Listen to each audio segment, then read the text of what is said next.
तो dear students, आज का जो हमारा टॉपिक है वो है अकाउंटिंग बेसिक कॉन्सेप्ट्स।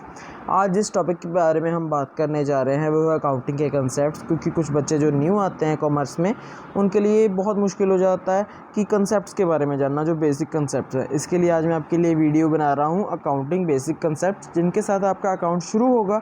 और अगर आपने इन सब कॉन्सेप्ट्स को ईज़िली सीख लिया तो आप अकाउंट्स में कभी भी कम मार्क्स नहीं पाओगे, हमेशा आपके अच्छे मार्क्स आएंगे, क्योंकि बेसिक नॉलेज होनी बहुत ज़रूरी है।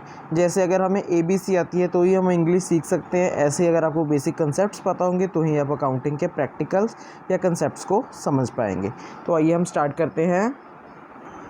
हेलो गाइस, आइए अब हम बात करेंगे कैपिटल के बारे में। सबसे पहला जो कंसेप्ट होता है बेसिक कॉन्सेप्ट वो है कैपिटल। कैपिटल का मतलब होता है वो पैसा, वो मनी जो बिजनेसमैन इन्वेस्ट करता है अपने बिजनेस में, जो बिजनेसमैन इन्वेस्ट करता है बिजनेस में जब वो बिज़नेस को स्टार्ट करता है।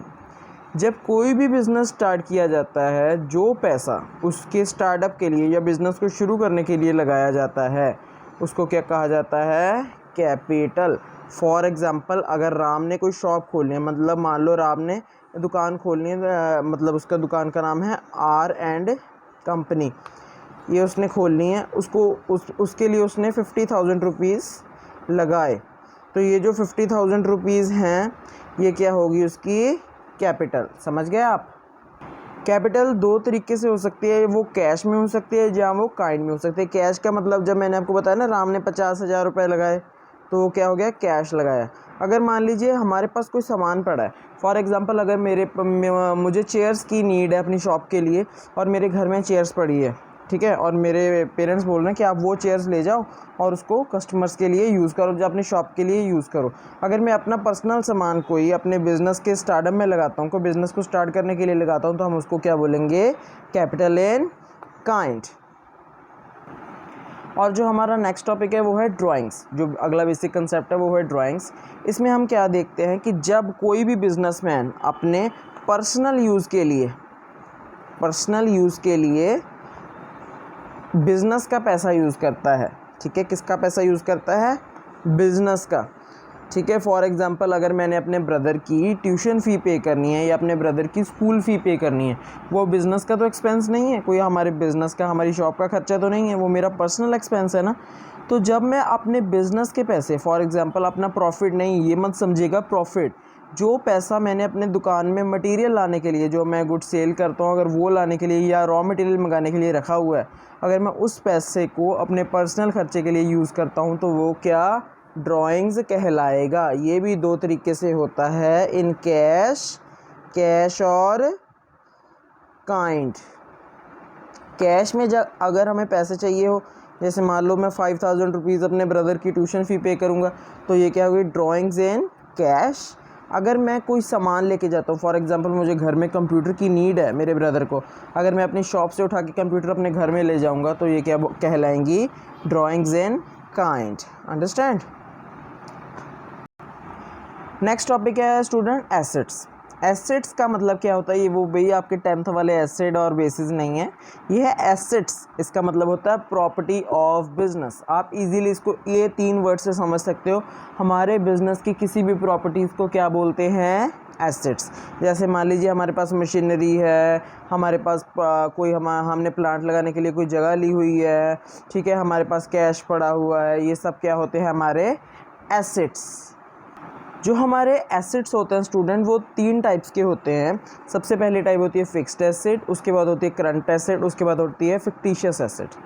फिक्स्ड एसेट कौन से होते हैं? फिक्स्ड एसेट्स वो होते हैं, ध्यान से समझिएगा, जिन एसेट्स को हम कैश में कन्वर्ट 1 ईयर के बाद या 365 डेज़ के बाद करते हैं। जैसे अगर हमने कोई बड़ा एसेट ख़रीदा, जैसे हमने कोई कार ख़रीदी है बिज़नेस के लिए, कोई कंप्यूटर ख़रीदा है, ऐसा थोड़ी कि हम नेक्स्ट डे उसको सेल कर देंगे। हम उसको 1 ईयर तक तो यूज़ करते ही हैं, 12 मंथ्स के लिए तो यूज़ करते ही हैं। तो वो एसेट जिनको हम आफ्टर 1 ईयर और 365 डेज़ के बाद कैश में कन्वर्ट करेंगे, वो हो गए हमारे फिक्स्ड एसेट्स। उसके बाद है करंट एसेट, बिल्कुल इससे ऑपोजिट, वो एसेट्स जिनको हम 1 साल के अंदर 1 ईयर और 365 डेज़ के अंदर इन 1 ईयर और 365 डेज़, उसको हम क्या बोलते हैं? Current assets. ठीक है। उसके बाद है फिक्टिशियस एसेट्स, वो एसेट्स जिनको हम कैश में कन्वर्ट नहीं कर सकते, वो एसेट्स जिनको हम कैश में कन्वर्ट नहीं कर सकते। आप सोचोगे सर ऐसे कौन से एसेट होंगे जिनको बेच के हमें पैसा नहीं मिलेगा अगर वो हमारी प्रॉपर्टी है? तो सोच लो भाई, अगर आपने इलेक्ट्रिसिटी मीटर लगवाया हुआ है, तो अगर आप कहीं जा रहे हो, आप अपनी शॉप सेल कर रहे हो, ठीक है, आपने अब इलेक्ट्रिसिटी जो कनेक्शन है उसको बंद करवा देना है, ठीक है। तो अगर आपने जो इलेक्ट्रिसिटी ऑफिस में जो सिक्योरिटी भरी होगी मीटर, इलेक्ट्रिक मीटर लगाने के लिए, तो क्या वो आपको वापस होगी? अगर आप इलेक्ट्रिसिटी का मीटर कटवा देते हो, बंद करा देते हो, जो आपका इलेक्ट्रिसिटी मीटर है, क्या आपको उसके पैसे वापस किए जाएंगे? नहीं। तो वो ऐसे एसेट जो कभी कैश में कन्वर्ट नहीं होते, ठीक है बेटा। एसेट समझ आ गया आपको? स्टूडेंट्स, जो हमारा नेक्स्ट टॉपिक है वो है लायबिलिटीज़। लायबिलिटीज़ का मतलब होता है जब बिज़नेस अपनी ग्रोथ के लिए या अपने बिज़नेस के एक्सपेंशन के लिए या अपनी बेसिक नीड्स को पूरा करने के लिए, ठीक है, अगर बाहर से कोई पैसा उठाता है तो उसको हम क्या बोलते हैं?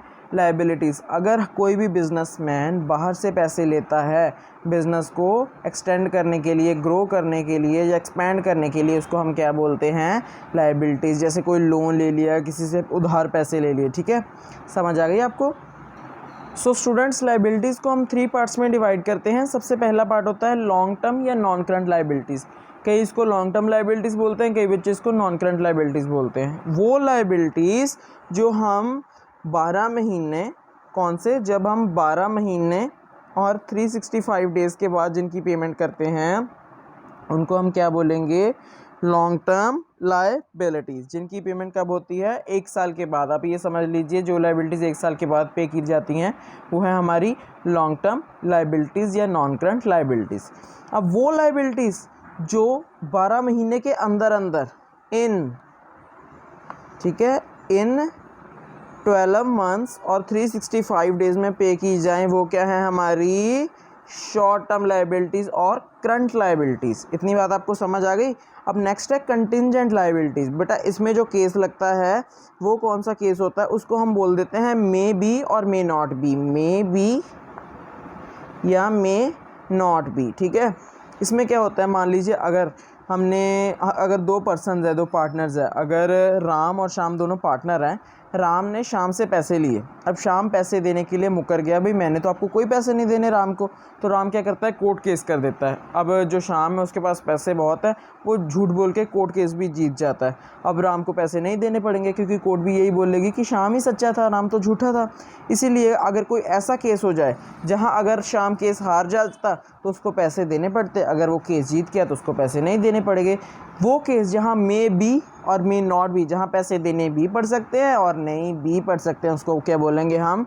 Contingent liabilities. नेक्स्ट टॉपिक है students debtor and creditor. Debtor बेटा वो पर्सन होते हैं जिनको हमने उधार दिया हुआ है, जिनको बिज़नेस ने उधार दिया हुआ है, जिनसे हमने पैसे लेने हैं, ये हमारे करंट एसेट होते हैं। क्या होते हैं? हमारे करंट एसेट्स। वो बंदे जिनसे हमने पैसे लेने हैं, ठीक है। और क्रेडिटर कौन होते हैं? जिनसे हमने उधार लिया हुआ है, ठीक है, जिनको हमने पैसे देने हैं, ये होती हैं हमारी करंट लायबिलिटीज़। अब मैं ये नहीं बताऊंगा करंट लायबिलिटीज़ और करंट एसेट क्या हैं, आप ज़रा ध्यान से सोचिए क्या होता है। जिनको हमने पैसे देने हैं वो क्या होते हैं? हमारे क्रेडिटर्स। क्या होते हैं? हमारे क्रेडिटर्स। इनको हमने पैसे देने हैं। प्लीज़ कंफ्यूज ना होइएगा, बहुत बच्चे कंफ्यूज हो जाते हैं। ध्यान से सुनिएगा।